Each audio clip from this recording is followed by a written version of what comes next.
Mengapa seorang guru profesional diminta menjadi guru yang reflektif? Apa makna guru reflektif dalam pembelajaran?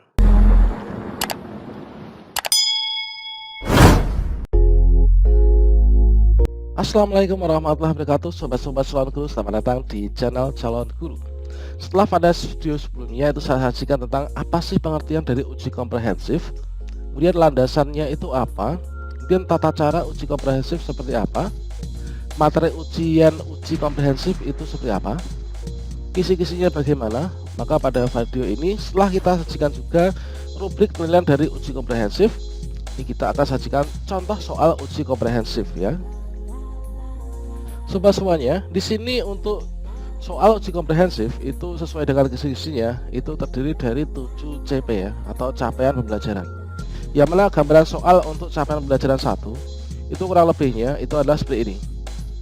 Yaitu bagaimana kabar saudara? Apakah hari ini saudara siap untuk mengikuti uji komprehensif?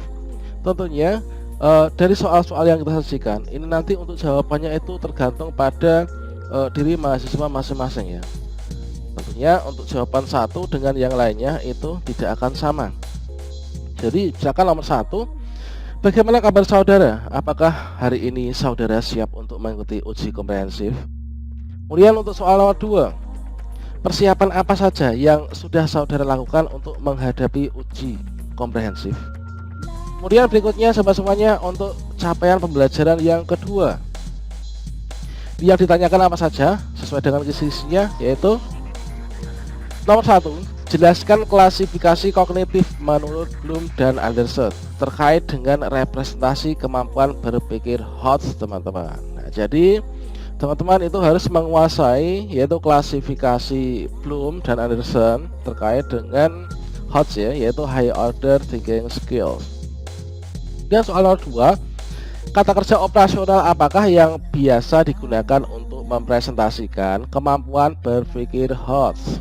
Ya, nomor 3, bagaimana cara mengembangkan RPP yang berorientasi pada Hodge dari aspek penyusunan indikator? Kemudian, apakah pemberdayaan kemampuan berpikir Hodge hanya terjadi pada bagian evaluasi saja? Tentunya tidak ya, mulai dari proses pembelajaran, penyusunan indikator, tujuan, dan lain sebagainya. Dan bagaimana cara mengembangkan RPP yang berorientasi pada Hodge dari aspek penyusunan proses atau langkahnya? Apakah RPP saudara sudah berorientasi untuk memberdayakan kemampuan berpikir Hodge? Harap ditunjukkan. Nah, maka di sini teman-teman itu nanti akan diminta untuk menunjukkan RPP kalian masing-masing ya. Kemudian untuk capaian pembelajaran yang ketiga, itu diantaranya adalah misalkan nomor 1, bagaimana cara mengembangkan materi ajar dari dokumen kurikulum. Nah, teman-teman di sini kalian mengembangkan materi ajar ya sebagai bahan belajar tambahan untuk siswa yang dilampirkan pada RPP masing-masing. Nah, bagaimana cara mengajarkan materi yang berkategori sebagai fakta, konsep, prosedur gitu kan?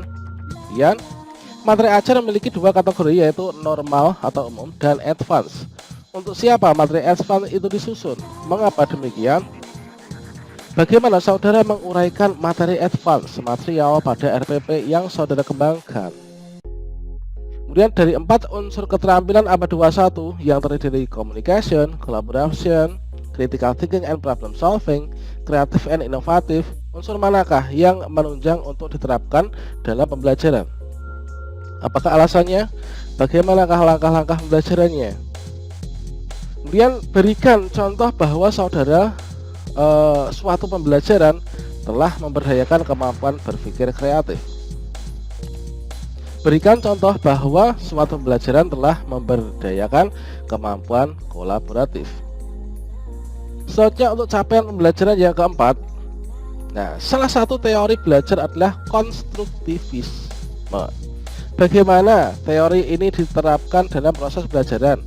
Model pembelajaran mana yang cocok dalam teori konstruktivisme ini?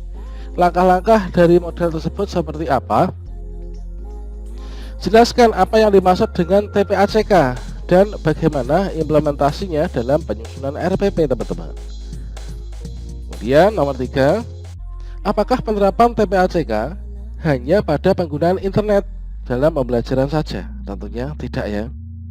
Kemudian bagaimana cara mengembangkan RPP yang menerapkan TPACK dari aspek penyusunan materi dan langkah pembelajaran. Kemudian capaian pembelajaran yang kelima, harap disiapkan dan ditayangkan video pembelajaran saudara yang merupakan produk dari peer teaching berdurasi 6-10 menit, menunjukkan praktik pembelajaran inovatif, kreatif, dan siswa aktif. Jadi teman-teman ketika dulu itu melakukan peer teaching, itu kalian memproduksi video peer teaching yang terdiri dari 40 menit ya, 40 menit, yang mana 30 menit adalah video peer teachingnya, yang 10 menit itu adalah komentar dari dosen dan juga guru pamong. Maka di sini kita edit lagi, kita potong-potong. Untuk video tersebut akan kita gunakan untuk maju di uji komprehensif, yaitu kita mampatkan rangkum, yaitu durasinya 6-10 menit ya. Kemudian capaian pembelajaran yang keenam, bagaimana saudara merancang instrumen dan menerapkan evaluasi autentik pada RPP dan juga pembelajaran. Tentunya teman-teman itu memiliki persiapan-persiapan sendiri untuk menjawab soal-soal ini ya. Dan ini hanya sebagai gambaran soal saja. Kemudian aspek evaluasi apa saja yang akan saudara lakukan pada pembelajaran di RPP. Nah, evaluasi sekarang. Bagaimana melakukan evaluasi dan menyiapkan instrumen pada aspek kemampuan berpikir kritis siswa. Bagaimana melakukan evaluasi dan menyiapkan instrumen pada aspek kemampuan berpikir kreatif siswa. Bagaimana melakukan evaluasi dan menyiapkan instrumen pada aspek kemampuan berpikir kolaboratif siswa. Bagaimana melakukan evaluasi dan menyiapkan instrumen pada aspek kemampuan berpikir komunikatif siswa.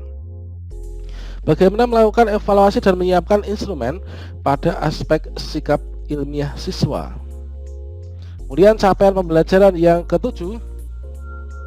1. Mengapa seorang guru profesional diminta menjadi guru yang reflektif? Apa makna guru reflektif dalam pembelajaran?